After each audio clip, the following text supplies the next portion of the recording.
Moi, je vis avec plusieurs maladies chroniques depuis quelques décennies maintenant.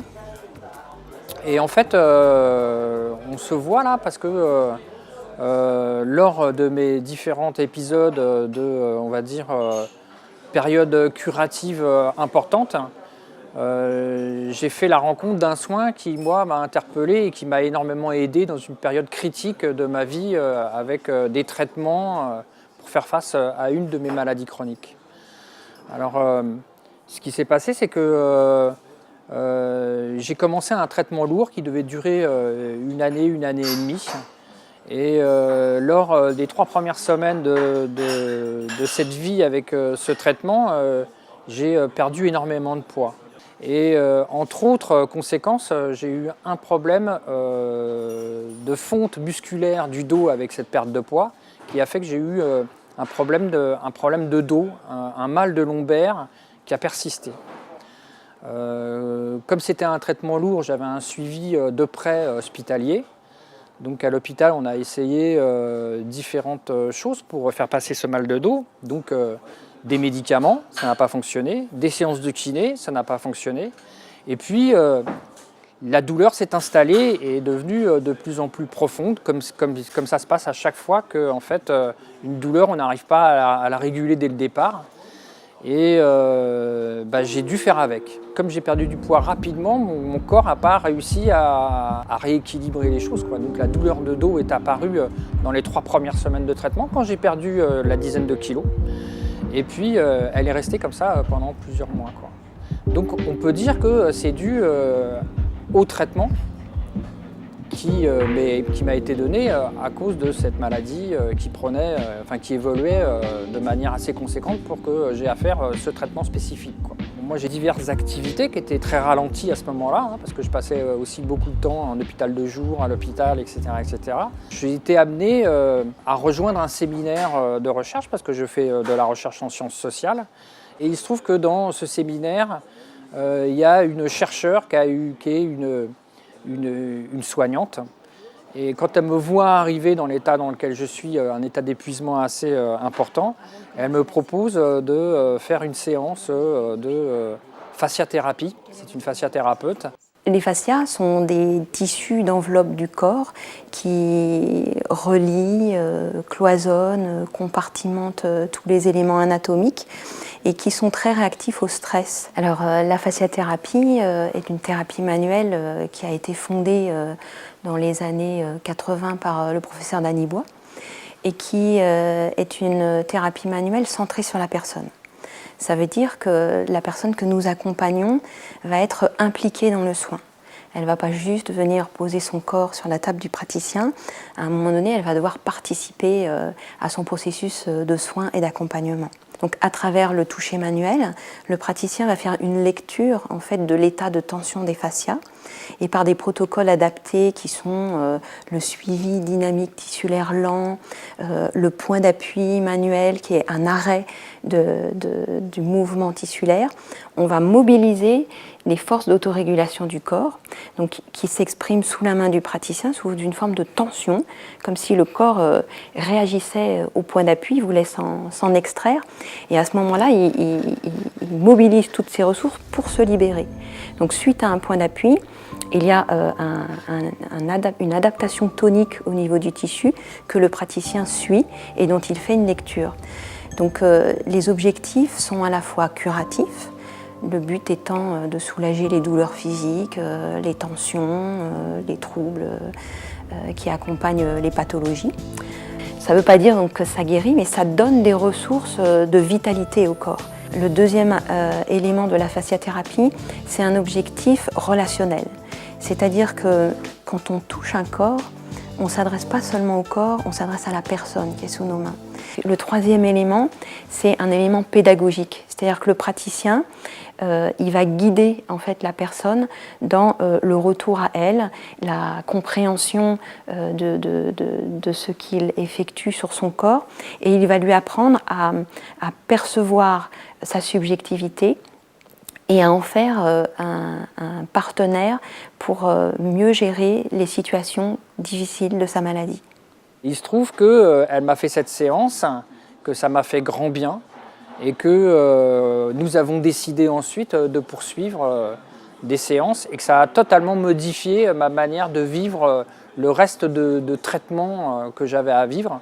Donc je crois que j'ai fait la première séance, ça devait faire 4 mois que j'étais sous traitement, il me restait donc 8 mois de traitement. Ça m'a régénéré, quoi. Je pensais avoir une bonne perception de mon corps. Et là, j'ai découvert que en fait, il y avait des zones complètement vierges d'observation personnelle, quoi. Donc, on a instauré de faire des séances régulièrement. C'est elle qui m'a donné le rythme. Je pense que c'était tous les 8-10 jours à peu près. Et au bout de 4 séances, ce mal de dos s'est estompé. Le bien-être que j'en ai tiré en termes de qualité de vie a été beaucoup plus important que juste réduire ce mal de dos. Mais c'est ce qui m'a amené en fait à vraiment m'interpeller par rapport à la fasciathérapie. Par la suite, ce que proposent les fasciathérapeutes, si on continue à faire des séances, c'est aussi d'apprendre effectivement à retrouver ce toucher au travers de mouvements corporels lents. Et donc moi, c'est un versant en fait du soin qui m'intéresse, c'est comment je peux prendre soin de moi en dehors du moment où je suis avec le thérapeute. Et donc ce versant-là, de pouvoir être acteur, de pouvoir agir, on va dire en prolongement de ce qu'aura initié le fasciathérapeute, ou après même en devançant ce que lui pourra approfondir, est un côté qui m'a, moi, vraiment plu et qui fait qu'aujourd'hui je continue à faire de la fascia, alors que cette période de soins en période de crise, on va dire, est maintenant révolue, quoi. Il y a eu 2 choses en fait, c'est-à-dire que d'abord, Gino était prenait un traitement très très lourd, où il avait perdu plus de 10 kilos. Il était vraiment comme un petit vieux, plus aucune énergie. Vraiment, et ça commençait à devenir difficile à vivre, avec même, je peux dire, une dépression qui allait avec. Et quand il revenait des séances de fasciathérapie, en fait, là, il y avait comme un regain d'énergie, quoi. Et c'était net, quoi, puisqu'en temps normal, il était tout le temps à plat, quoi. Il était comme on est sous chimio, quoi. Il y avait quelque chose de physique et il y avait quelque chose de moral. C'est-à-dire que il n'y avait plus ce côté dépressif à chaque fois qu'il revenait des séances de fascia. Donc forcément, ça m'interpellait. Je lui disais, donc c'est des massages. Il me disait, non, on ne peut pas dire non, c'est pas des massages. Je lui disais, oui, mais bon, tu enlèves tes habits. Il me dit, non, c'est des pratiques sur le corps. Je lui dis, bon, bah, tu enlèves tes habits. Il fait, ah non, on est tout habillés. Donc là, moi, ça m'a vraiment interpellée. Je me suis dit, c'est extrêmement bizarre, quoi. C'est tout habillé, qu'est-ce qu'on peut faire si ce n'est pas des massages, qu'est-ce que c'est, quoi. Ce qui s'est passé exactement, c'est qu'à l'école de kiné, donc de point d'appui, il y avait des séances de formation pour les kinés, et ils avaient besoin de gens, de cobayes, entre guillemets, de gens pour ceux qui apprenaient. Et il leur manquait quelques personnes. Et on m'a proposé, Gino m'a dit, bah, si tu veux essayer, il cherche quelqu'un comme cobaye, entre guillemets. Donc j'y étais. Et là, j'ai eu donc une séance, enfin ça a duré un bon moment, puisque c'était des pratiques, ils étaient en pratique. Et c'est vrai que ça m'a vraiment contre toute attente, parce que j'y étais vraiment comme ça, moi ça m'a retourné, quoi. Cette façon, par exemple, où j'avais l'impression que tout mon corps était étiré, j'avais vraiment l'impression que tout mon corps était extrêmement étiré, ça m'a fait du bien. À un moment aussi, il y a eu plusieurs choses et ça a duré un bon moment, mais à un moment, j'avais l'impression, par exemple, qu'elle tenait vraiment mon estomac entre ses mains. Elle avait ses mains sur ma tête et j'avais l'impression vraiment que toutes ses mains englobaient ma tête, mais entièrement. Et moi, je ne suis pas du tout spécialement ouverte à ces trucs-là, quoi, à des pratiques, à la kiné, au massage, à tout ça. Et ça me donnait une conscience de mon corps qui, du coup, me donnait un sentiment de bien-être, mais extrême, vraiment extrême, quelque chose de... C'était pas au moment où elle le faisait, c'est déjà en sortant, j'avais une énergie décuplée, j'avais vraiment une énergie décuplée et un sentiment, vraiment, le sentiment que j'ai, c'était je croyais en la vie, quoi. C'était vraiment ça.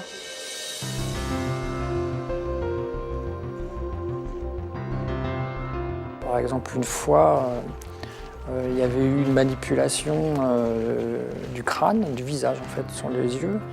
Et c'était un moment qui m'a marqué, moi. C'est que est sortie de ça une forte émotion, vraiment une émotion très profonde, quoi. Et une émotion très profonde qui s'apparentait en fait à de la tristesse, mais sur laquelle j'ai jamais eu d'image visuelle ou intellectuelle à avoir. Sauf que, au sortir de cette émotion, je me suis senti libéré, relâché.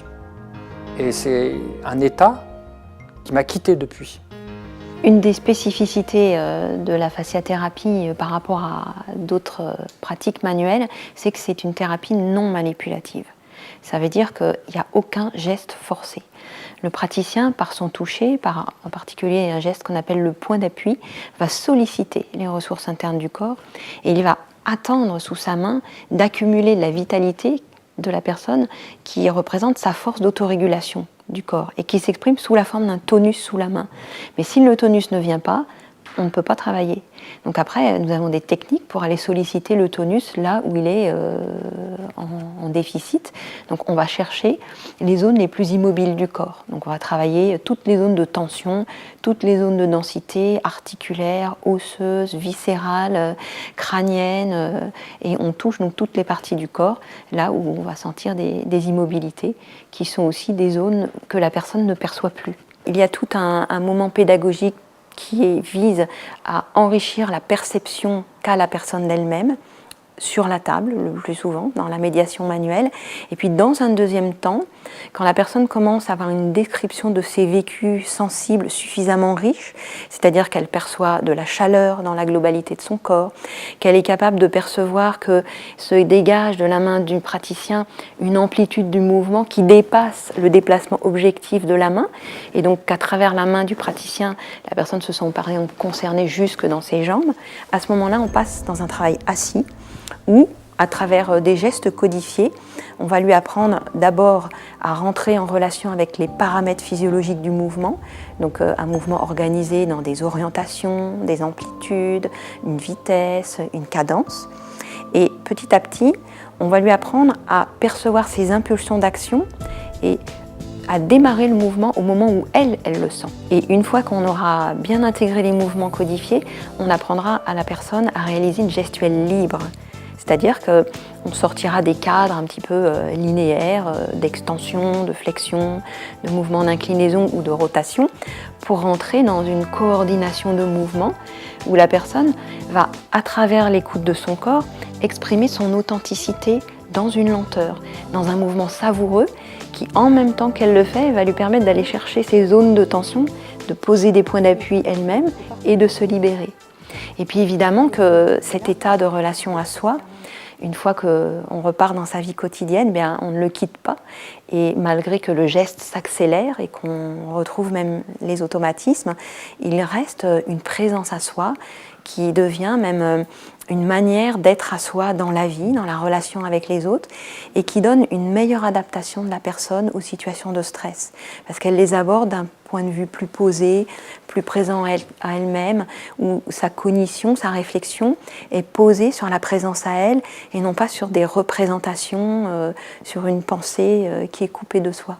Le sentiment, c'est qu'on peut s'appuyer là-dessus pour aller faire face, en fait, à la densité de la tension, et puis c'est ce qui va aider à l'éliminer, ou si ça ne l'élimine pas tout de suite, à donner du sens. Mais pas un sens intellectuel, quoi, vraiment un sens au niveau, je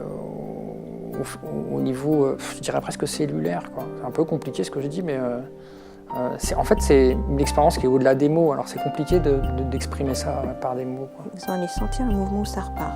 Je vous le dis plus. À vous de sentir. Très bien. Voilà, et on y va. Attention, on ne ralentit pas. Il ne faut pas que le contrôle volontaire prenne le pas sur l'invitation de votre sensation à bouger. Voilà. la particularité vraiment, je trouve, de la fasciathérapie que j'ai découverte, moi qui étais autrefois infirmière et kinésithérapeute, c'est qu'il n'y a pas d'un côté une manière d'être empathique avec les gens et puis un toucher technique, clinique qui va soulager la personne. Le toucher est un toucher de relation et il se déploie entre la personne et le praticien une relation d'empathie sur le mode de la réciprocité.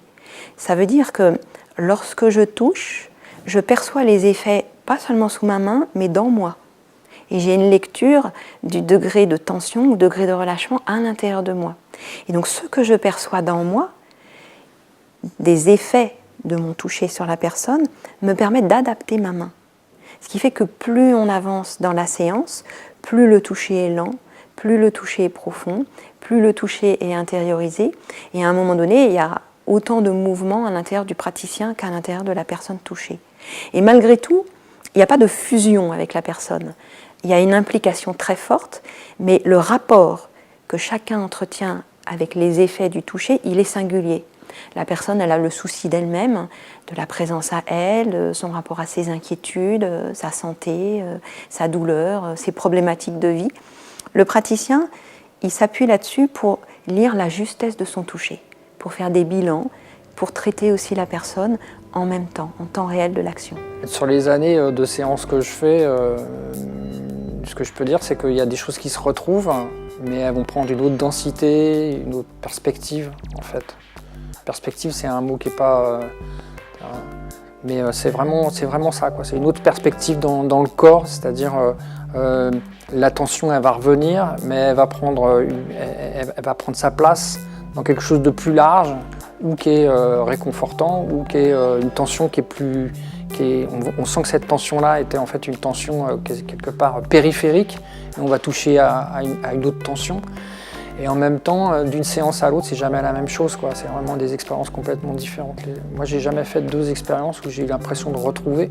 Alors au début, il y a ce truc de vouloir retrouver un bien-être ou une tension qui s'est libérée de la fois d'avant. Mais au bout de quelques séances, chez moi, ça a disparu parce que en fait, à chaque fois, il y a une cohérence qui peut être différente à chaque fois, mais il y a une autre cohérence qui se fait jour, quoi. Mais encore une fois, je parle de cohérence, mais c'est vraiment pas une cohérence intellectuelle, quoi. C'est vraiment une cohérence ressentie dans le corps, quoi. Dans le corps, dans soi, quoi, en fait, pour aller plus loin que le corps.